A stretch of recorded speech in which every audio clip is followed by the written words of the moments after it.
told you I was nervous before. Like, oh! And I brought notes because sometimes my head and my lips don't like each other.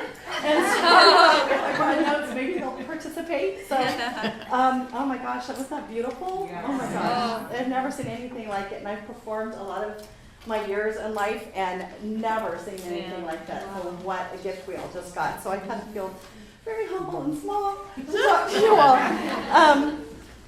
Just a little bit about myself. Well, first let me back up and just say it is just a blessing to be here, and for Dr. Hewitt to have invited me to be here. I just feel really fortunate to tell my story. And I just am happy anybody wants to listen, you know, so I'm just excited to share. But I've been a Bay Area resident my whole life, and I currently live in Danville with my husband. We just celebrated our 30th anniversary.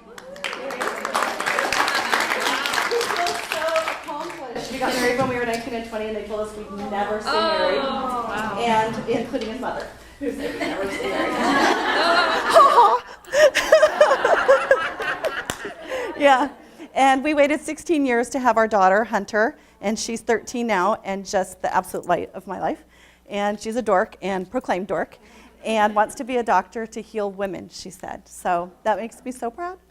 And although it tells you what husbands are like, because when he knew I was speaking today, he just asked me on my text, "Where's the pasta? I can't find the pasta." I'm speaking to a bunch of really special ladies. Find the pasta yourself. Anyway, it's been 30 years. You know where I keep the pasta. Anyway, okay, so my story, and let me just say that, you know, I would ask you that if you really love somebody and they came to you one day and said, you know, "I can't breathe, I'm having panic attacks. I've never had a panic attack in my life." And, you know, somebody said that my hair is falling out and I'm fainting when I stand up and I'm throwing up when I bend over. And I just know something's not right with me. I don't feel good. I gained 40 pounds in less than a year. And, you know, you say that to somebody that you love and you know something's really wrong, right? And that was really what happened to me. I came from a professional background. I started as a theater actress and a dancer and was hit head-on in a car accident and paralyzed for 6 months. I had nerve paralysis in my back. But it was a blessing because it really taught me to go into a different field, one I never thought I'd pursue. And so I went into the sales field, and I found out I can talk a lot, and really a lot. And so that's a gift in sales. And so I became an international sales manager.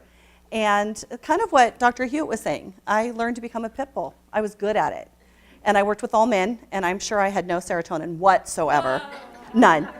And I had my daughter, and I thought I could do it all. I could take her on business trips, and I thought she could fly all over the world and help me negotiate my deals. And what I found is that it did kick in, this maternal, artistic being that I was. And kind of what T-Bird talked about, I just really started tapping into who I wanted to be. And I knew no longer could I go out and fight for big, huge sales deals and everything else. And in the meantime, I wasn't feeling very good. I felt horrible.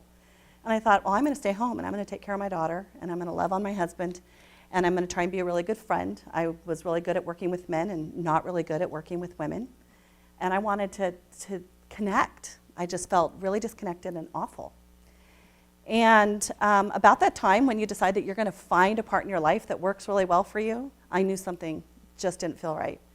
And in 2007, after many bizarre episodes of waking up with panic attacks in the dead middle of the night, not being able to breathe, I started going to all these doctors, and I started seeing, you know, both Eastern and Western medicine. I was getting massages. I started chiropractic. I was a human pincushion. I did all of that. I went to go see a friend of mine, and she said, you know, "I've tried everything. You are so blocked. Something is really wrong with you." And I kept seeing a lot of medical doctors who told me, "Nothing's wrong with you. You're tired. You're depressed. You're sad." I'm like a bluebird.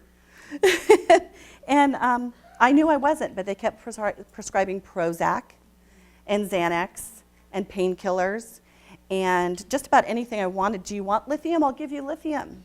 Do you want really strong Vicodin? It'll make you feel better." And I knew it wasn't making me feel better. You could probably just sense from how I am. I'm a happy person. It takes a lot to get me down. Every day is a good day. I just have this tremendous amount of energy, and I could not walk from my bed to my bathroom.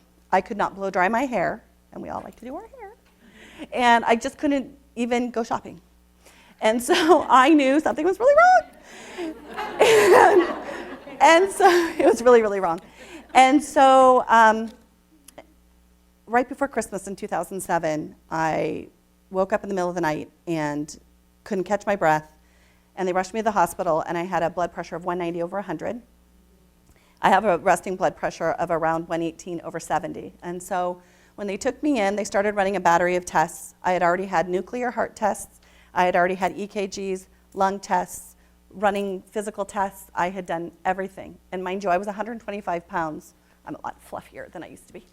But anyway, yeah, so the doctor did all the tests, and she left. And my husband and my daughter were in the hospital room with me, and a nurse came in, and she said, we're going to go ahead and let you go. We're going to give you some Xanax. And we think you need to go to a happy place. I said, I am in a happy place. I love my life. When they asked the question earlier, would you change anything if somebody gave you $1 million? And I love my life. I have a husband that I love, an adorable daughter, a great life. I live by the beach. Maybe that's what I'd change.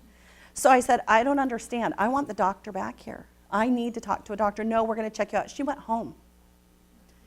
And I said, well, I'm glad she went home for Christmas, but I need to talk to a doctor. And they stunned, because we don't ask for help. We don't ask for what we need. And I said, I'm not leaving until I talk to a doctor. And she said, wait just a minute. And my husband goes, something's wrong. And I started crying. You know that frustrated, angry cry? I don't cry. There's nothing to cry about usually. I'm pretty happy. And about a half an hour went by, and I'm thinking, well, she's just going to check me out. And the doctor comes back, and she comes in and puts her hand on my leg, and she says, honey, you need to go to a happy place. Maybe we need to get somebody from a different floor to come and see you. And I said, you mean the kind with the white jackets, the tie in the back that are really fashionable? And she didn't think it was funny. And she said, no, I really think you need to go someplace and take a long rest, because you live in Danville, and Danville women are tired. And I said, I'm fine. I'll just take the medication and I'll go home and I'll rest, because I saw very clearly that the psych ward was truly going to come and get me, and my husband was panicking and my little girl was crying. And so I went home, and I went to my OBGYN 3 days later for an annual checkup, and I told her she had delivered my daughter, and she knew that I have a very strong personality and I'm kind of colorful, and she said, stop talking to me, Shelley. I know exactly what's wrong with you. And she came around the back of my neck and she said, you have huge lumps in your neck. You have thyroid cancer, and I know you do. And she said, I'm sending you right away for a biopsy. I'm sending you for an ultrasound and a biopsy, because an ultrasound is the only thing that will really tell you what's going on. I had 7 different blood tests that told me that my blood work was fine. Well, when they do a thyroid cancer surgery, it's like kind of being like a little human Pez dispenser, because they kind of cut you open and they take out this vital organ. And it's really scary, that C word that we whisper, it's cancer, And a lot of people tell you that thyroid cancer is the good cancer. Well, don't tell anybody who has cancer that they have good cancer. Because when you have your little girl sitting next to you going, Mommy, please don't die. It's not good cancer. It's not good cancer at all. And so anyway, I was really, really fortunate, because I'm okay. And I'm here, and every day is gravy. And I look at every day as a total blessing. But what I didn't know after I had cancer, and that doctor actually called and apologized to me, and she said, I guess you didn't need to go to a happy place. I'm in a really good place, but what I want to suggest to all of you is, ask why. Why are you doing it? Why do I need to have it done? Ask lots of questions. You have the right, because they work for you. Try Eastern medicine, Western medicine, try what's right for you, listen to your body. But I knew for years that I was sick. And I knew for years that I could die, because I felt like I was dying. And everybody was telling me I was just crazy. So listen to your voice and ask the questions. You, each and every one of you, have the right. You have the right to take care of yourselves or your children or your husband or your parent. We don't ask enough questions because we might be too bossy or too bitchy or too loud or too obnoxious. And each and every one of you has the right to do that, because you have one life. And your kids need you, and your husband and your friends, and we need you, and I need you. And thank you so much for listening to my story. Thank you very much.